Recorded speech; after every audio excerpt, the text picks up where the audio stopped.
യേശുവാകുന്ന നിത്യസത്യവചനത്തിനായി ഞങ്ങൾ അങ്ങയെ സ്തുതിക്കുന്നു. യേശുവേ, അങ്ങയുടെ പരിശുദ്ധാത്മാവിനെ നൽകി അങ്ങയുടെ മാഹാത്മ്യം കാണുവാൻ ഞങ്ങളുടെ ഉൾക്കണ്ണുകളെ തുറക്കണമേ. വചനമനുസരിച്ച് അങ്ങയുടെ സാക്ഷിയായി ജീവിച്ച് നിത്യജീവിതത്തിന് ഞങ്ങളെ അർഹരാക്കണമേ. ആമേൻ. വിശുദ്ധ പൗലോസ് ശ്ലീഹ തീത്തോസിന് എഴുതിയ ലേഖനം 3-ാം അധ്യായം 1 മുതൽ തിരുവചനങ്ങൾ. ക്രിസ്തീയ ജീവിതചര്യ. ഭരണകർത്താക്കൾക്കും മറ്റധികാരികൾക്കും കീഴ്പ്പെട്ടിരിക്കാനും അനുസരണമുള്ളവരായിരിക്കാനും സത്യസന്ധമായ ഏതൊരു ജോലിക്കും സന്നദ്ധരായിരിക്കാനും നീ ജനങ്ങളെ ഓർമ്മിപ്പിക്കുക. ആരെയും പറ്റി തിന്മ പറയാതിരിക്കാനും കലഹങ്ങളിൽ നിന്ന് ഒഴിഞ്ഞു നിൽക്കാനും സൗമ്യരായിരിക്കാനും എല്ലാ മനുഷ്യരോടും തികഞ്ഞ മര്യാദ പ്രകടിപ്പിക്കാനും നീ അവരെ ഉത്ബോധിപ്പിക്കുക.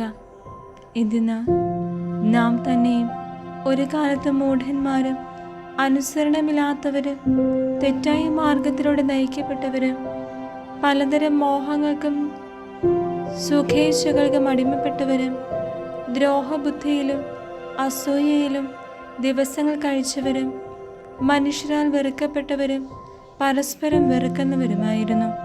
എന്നാൽ നമ്മുടെ രക്ഷകനായ ദൈവത്തിൻ്റെ നന്മയും സ്നേഹം നിറഞ്ഞ കാരുണ്യവും വെളിപ്പെട്ടപ്പോൾ അവിടുന്ന് നമുക്ക് രക്ഷ നൽകി.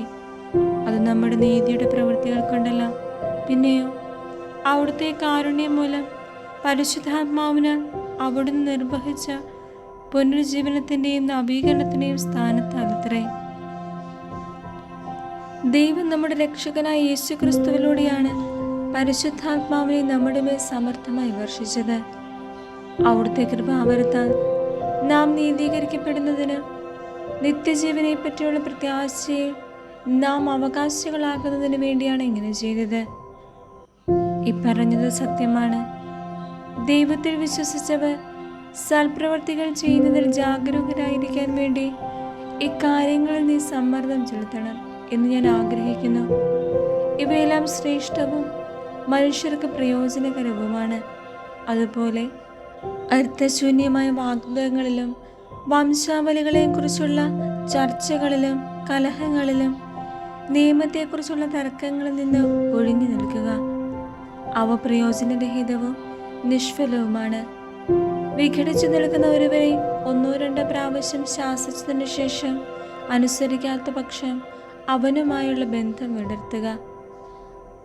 അവൻ നേർവഴിക്ക് നടക്കാത്തവനും പാപത്തിൽ മുഴുകിയവനുമാണ്. അവൻ തന്നെ കുറ്റവാളിയാണെന്ന് വിധിച്ചിരിക്കുന്നു. ഞാൻ അർത്തേമാസിനെയോ തിക്കിക്കോസിനെയോ നിന്റെ അടുത്തേക്ക് അയക്കുമ്പോൾ നിക്കോപോളോസിൽ എൻ്റെ അടുത്ത് വരാൻ നീ ഉത്സാഹിക്കണം. മഞ്ഞുകാലം അവിടെ ചിലവഴിക്കാനാണ് ഞാൻ നിശ്ചയിച്ചിരിക്കുന്നത്. നിയമജനായ സേനാസിനെയും അപ്പോളോസിനെയും വേഗം യാത്രയാക്കാൻ നീ കഴിവുള്ളതെല്ലാം ചെയ്യണം. അവർക്കൊന്നിലും പോരായ്മയുണ്ടാകാതിരിക്കാൻ ശ്രദ്ധിക്കുക. നമ്മുടെ ജനങ്ങൾ അടിയന്തരാവശ്യങ്ങളിൽപ്പെട്ടവരെ സഹായിക്കുന്നതിനും പ്രയോജനരഹിതമാകാതിരിക്കുന്നതിന് വേണ്ടി സൽപ്രവൃത്തികളിൽ വ്യാപരിക്കാൻ പഠിക്കട്ടെ. എൻ്റെ കൂടെയുള്ളവരെല്ലാം നിനക്ക് അഭിവാദനങ്ങൾ അയക്കുന്നു. വിശ്വാസത്തിൽ ഞങ്ങളെ സ്നേഹിക്കുന്നവർക്കെല്ലാം അഭിവാദനങ്ങൾ അർപ്പിക്കുക. നിങ്ങൾക്കെല്ലാവർക്കും ദൈവകൃപ ഉണ്ടായിരിക്കട്ടെ.